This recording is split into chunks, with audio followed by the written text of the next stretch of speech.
बिहार के कोने कोने से आए मेरे साथीगण, माताएं, बहनें, मंच पर विराजमान देवियों, सज्जनों, सूत्रधार जी, प्रशांत किशोर जी, मीडिया के और पत्रकार मेरे दोस्त, आप सबको मेरा मनोज भारती का नमस्ते, प्रणाम, आदाब। जय बिहार। आप सबको मालूम है कि पिछले 2 सालों से प्रशांत किशोर जी जिस अभियान में लगे हैं उसका मुख्य उद्देश्य क्या है। उन्होंने अभी अभी आपको डिटेल में बताया कि वो प्लान क्या है, उसमें धन का अर्जन कैसे होगा, फिर उसको खर्च किस तरह से किया जाएगा। उन 5 स्कीम में कोई भी स्कीम ऐसी नहीं है जिसे कुछ भी बदला जा सकता है, और यही इनकी खूबी है कि जो इन्होंने सोचा है वो ऐसे हवा में नहीं सोचा है, उसके पीछे डाटा है, उसके पीछे एनालिसिस है। और मुझे एक प्रबुद्ध राजनीतिज्ञ की तरह प्रशांत किशोर जी की सारी बातें लगती हैं। अगर कहा जाए कि इनके लीडरशिप में हम कहां तक पहुंच सकते हैं और क्या क्या कर सकते हैं, उसकी एक झलक आपने यहां खड़े खड़े देख ली, सुन ली। इसमें केवल एक बात मैं और ऐड करना चाहूँगा। बिहार में आजकल भी आप देख रहे हैं नदियों से हमें कितना नुकसान हो रहा है। पूरा उत्तर बिहार बाढ़ की विभीषिका को बुरी तरह झेल रहा है। जन स्वराज पार्टी भी कुछ ऐसा सोच रही है कि कुछ कदम ऐसे उठाए जाएं जिससे नदियां हमारी मित्र हो, विनाशकारी शत्रु नहीं। ये भी प्लान हम जन स्वराज के अभियान के दौरान सोच रहे हैं, और जो एक्सपर्ट्स हैं उनसे सलाह मशविरा कर रहे हैं।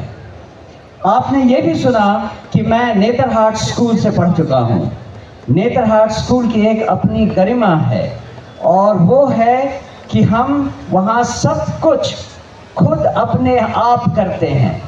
आप या मुझे लकड़ी का काम दे दें, लोहे का काम दे दें, या चित्रकला हो या म्यूजिक हो, मुझे हर चीज़ की शिक्षा मिली हुई है, और इन सब को मैंने जिंदगी भर विदेशों में भी उपयोग में लाया है।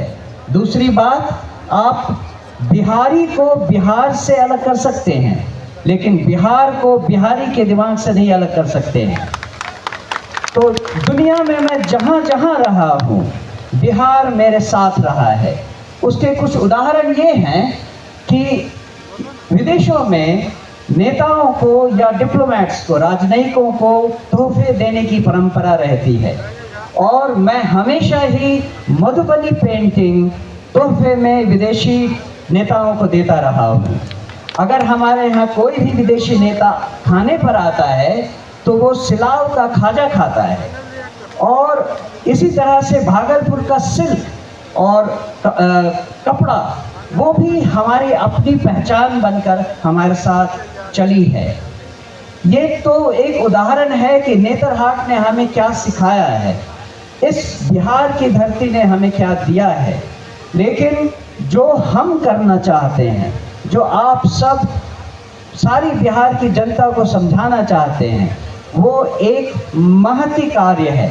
उसमें 2 साल तो ऑलरेडी प्रशांत किशोर जी ने लगा दिए हैं। अभी इन्होंने वादा किया है और इन्होंने कहा है कि इस पार्टी के गठन से ये कार्यक्रम रुकने वाला नहीं है।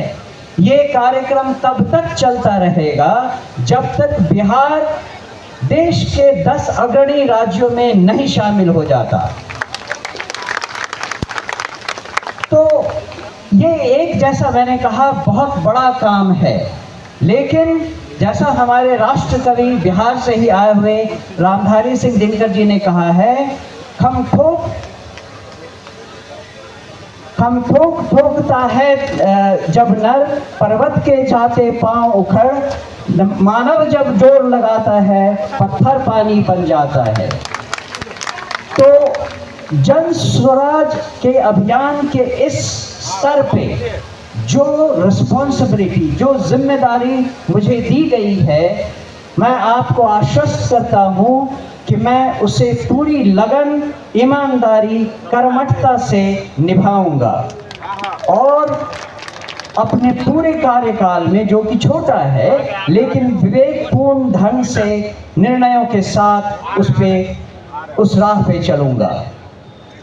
मैं एक बार फिर प्रशांत किशोर जी को और समस्त उन लोगों को जिन्होंने ये चयन किया है, मेरे इस पदभार के लिए बहुत बहुत धन्यवाद देता हूँ।